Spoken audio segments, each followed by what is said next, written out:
Well, you may be wondering how you get authority. Can you ask for it? Can you have somebody just simply lay hands on you and give it to you? Well, the answer is yes and no. Asking for authority is a little bit like asking for patience. God doesn't give you patience, He gives you tests. But then once you master those tests, it leads to greater patience. Asking God for more authority is a good starting point. At least you recognize the need for it in your life. But ultimately, what you're asking for is more authority. And what does that lead to? Well, I think it leads to what I call the crescendo of obedience. What do I mean by that? It just simply means you start with small acts of obedience, they grow to larger acts of obedience. God will ask you to do something. You'll obey, and then He'll ask you to do something a little bit harder.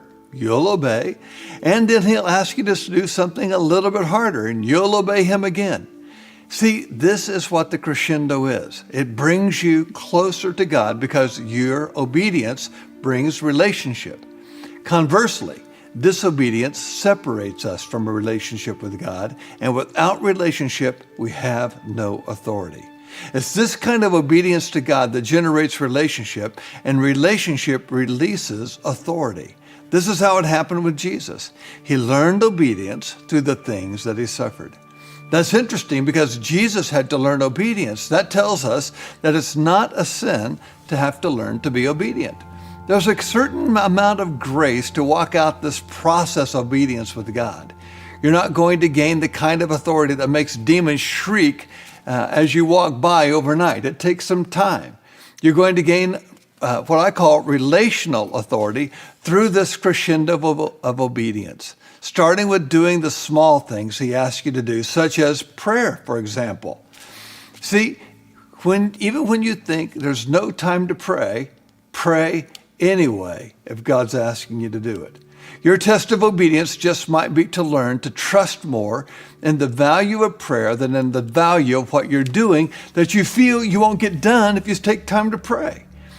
Perhaps obedience was behind Jesus continually saying that He did only what He saw the Father doing. Jesus did nothing if the Father was not doing it. So authority comes through obedience. Obedience comes through relationship, and relationship takes time. I have many young leaders that come to me and ask me if there's a shortcut to this process, and I tell them, yeah, absolutely there's a shortcut. All God does is He takes all those trials and He crams it into a shorter amount of time. So you don't have any hurdles removed from you. You just take the hurdles that were this far apart, and now you put them this far apart. So in a shorter period of time, you go through more tests.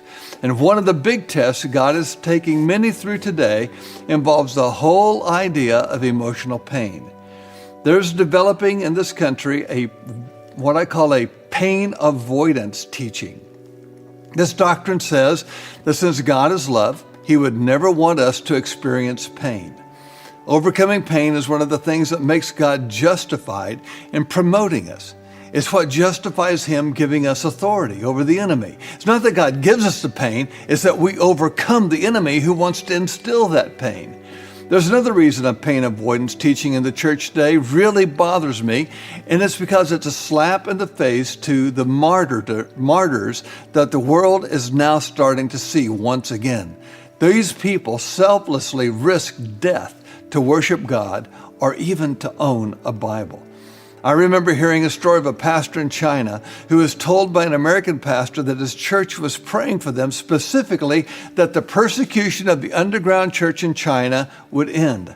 The Chinese pastor responded to that pastor by saying something very, very strange. He said this, "Please don't pray for persecution in my country to come to an end. Persecution is the very thing that's keeping the underground church in China alive. My biggest fear is that persecution would end and we would become like the church in America, apathetic and feeling we're entitled." God doesn't take us through times of pain and trials to punish us. That's not what we're saying here. That's not His intent at all. In God's system of perfect justice, He becomes justified in giving us authority when we overcome the attacks of the enemy. We overcome those attacks by listening to God and doing what He asks us to do, obedience. We do overcome all of this, but we don't overcome it in our own strength. We overcome it because we are obedient to God, and He tells us how to overcome and how to be more than a conqueror.